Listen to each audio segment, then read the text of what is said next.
This tribal park was initiated by the two Tsilhqot'in and Dasiqox communities, and with the support of the nation to protect the watershed.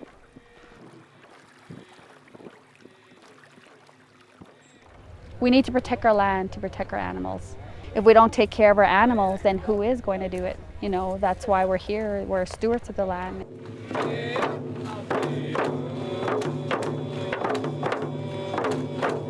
This place is unique. It's world class, and the whole area, it needs to be protected.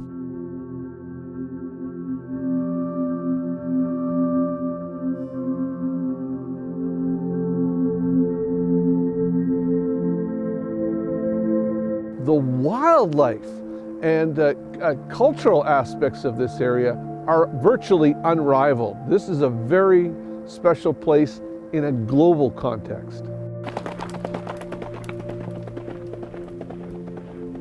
Wild horses, what we call a dryland grizzly bear, a totally intact ecosystem, in other words, with wolves and wolverines. Where else does this still exist?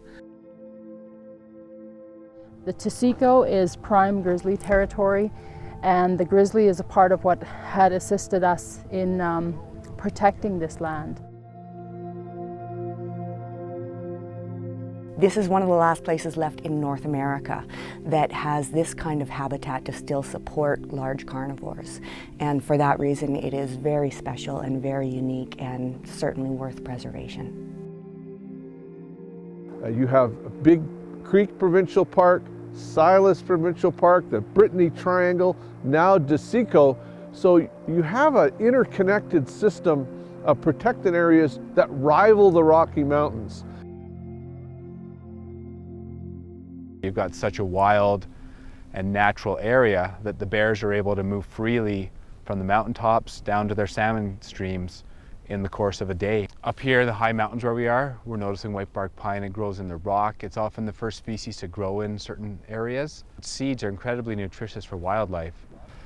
The richness and diversity both of the people who use whitebark and just of these other little pieces of the puzzle of whitebark use in the region just, to me, demonstrate what a special and unique place this is here.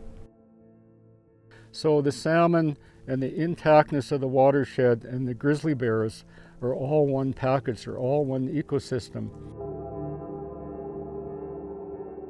Here we have the Dasiqox watershed, heart and soul of Dasiqox Tribal Park, and it is covered in mining claims. And this past year, a mining company has moved into the headwaters of the Dasiqox within the tribal park area to drill core samples for a potential mine.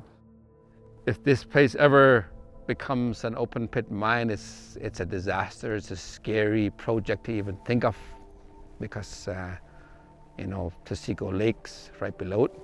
We didn't agree with it. We totally went against it, but they still, without our consent, drilled 9 holes. It's going to impact our culture, our water, our fish, our way of life. We know mining and government are not going away, and that is a threat for our wildlife, for our way of life, and we depend on the land and the animals just the same. Tribal Park will allow some economic development. It'll allow culture. Your people want jobs, mining, logging, but you're taking those jobs away from your future generation, our future generation. Protecting the watershed, protecting the Tsilhqot'in lakes and the river that flow into the Tsilhqot'in River and into the Fraser River and into the ocean. We need to protect this to be able to have healthy salmon.